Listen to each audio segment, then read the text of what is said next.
हर Indian का सपना होता है एक न एक दिन गोवा ट्रिप पर जाने का, और मैं गोवा जा जाकर पक गया था। इसलिए मैं पहुंच गया अपने फर्स्ट इंटरनेशनल ट्रिप पर, जो कि था Thailand.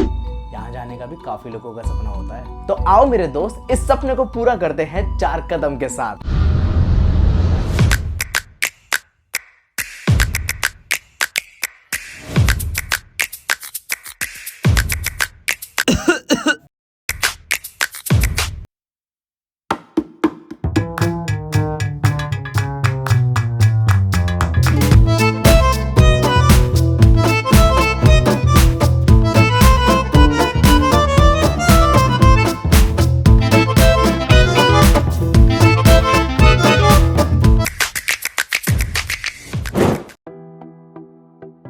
Welcome to Thai tales part 1।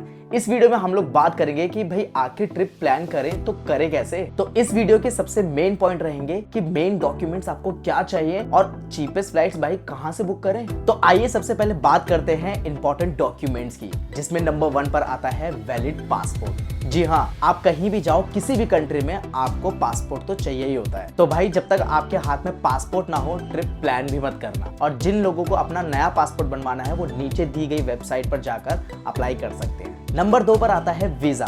तो फिलहाल जब हम लोग थाईलैंड गए थे तो वीजा फ्री था, बिकॉज 10 मई 2024 तक इंडियन पासपोर्ट होल्डर्स के लिए वीजा फ्री किया हुआ है। लेकिन आप 10 मई 2024 के बाद ट्रिप प्लान कर रहे हो तो आपको वीजा लेना पड़ेगा। वैसे तो ई वीजा इजीली मिल जाता है, नहीं तो आप वीजा ऑन अराइवल भी कर सकते हो, जिसका कॉस्ट आपको पड़ेगा 2200 to 2500 बात, यानी कि इंडियन रुपीस में आप मान के चलो 5 से 6000 रुपए। तीसरा जो सबसे इंपॉर्टेंट डॉक्यूमेंट चाहिए आपको, वो चाहिए रिटर्न फ्लाइट टिकट्स। जी हाँ, आपको रिटर्न फ्लाइट टिकट्स मांगी जाएगी लगेज काउंटर पर ही, तो आपको वो दिखानी पड़ेगी कि आप कब जा रहे हो और कब वापस आओगे। तो रिटर्न फ्लाइट टिकट्स आप जरूर करा के रखना, नहीं तो आपसे बहुत ज्यादा पूछताछ की जा सकती है। नंबर 4 पर आता है होटल्स बुकिंग। जी हाँ दोस्तों, काफी लोग बोलते हैं कि होटल्स बुकिंग नहीं पूछी जाती, पर ट्रस्ट में जब आपकी किस्मत खराब हो तो आपसे सब कुछ पूछ लिया जाता है। तो आपकी कम से कम 3-4 दिन की होटल्स बुकिंग तो जरूर करा के रखना। बाद में आप चाहो तो वहां जाकर कैंसिल कर दो या फिर एक्सटेंड कर दो, लेकिन एटलीस्ट यहाँ से आप 3-4 दिन की किसी भी होटल या हॉस्टल या किसी भी स्टे की आप बुकिंग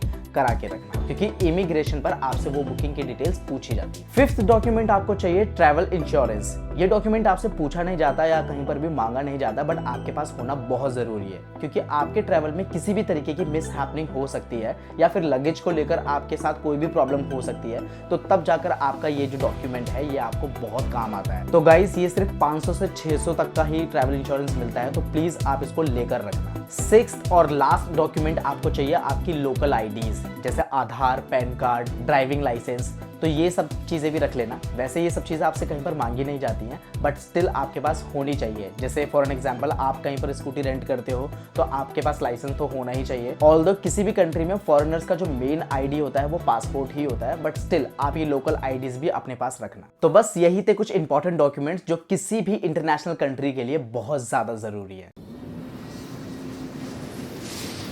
तो अब बात करते हैं बेस्ट और चीपेस्ट फ्लाइट्स भाई कहां से करें, क्योंकि पूरे ट्रिप का 50% बजट तो फ्लाइट ही खा जाती है। तो गाइस देखो, सबसे पहले तो सब लोग पहुंच जाते हैं फ्लाइट चेक करने स्काई स्कैनर पर, जो कि बहुत अच्छी बात है, क्योंकि मैं खुद वहीं जाता हूं सबसे पहले प्राइस देखने।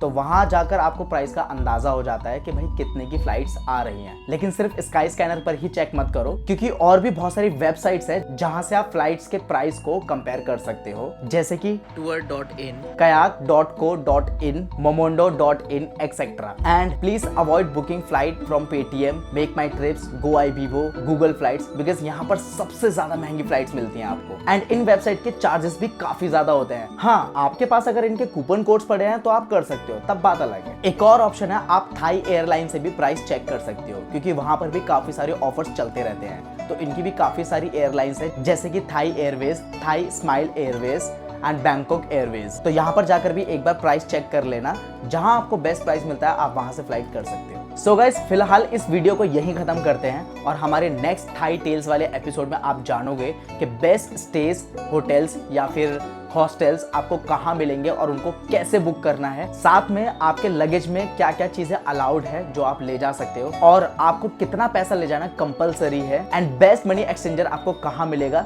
सिम कहाँ से लेनी है आपको, एक्सेट्रा एक्सेट्रा। तो बिल्कुल भी मिस मत करना। तो तब तक के लिए please subscribe our YouTube channel for more information and bell icon को भी प्रेस करके रखना अगर आप एक भी अपडेट मिस नहीं करना चाहते तो। Also follow us on Instagram, ताकि अगर आपको कुछ पूछना हो या कुछ जानना हो तो आप हमें DM कर सकते हो @बस 4 कदम पर। So see you in the next vlog.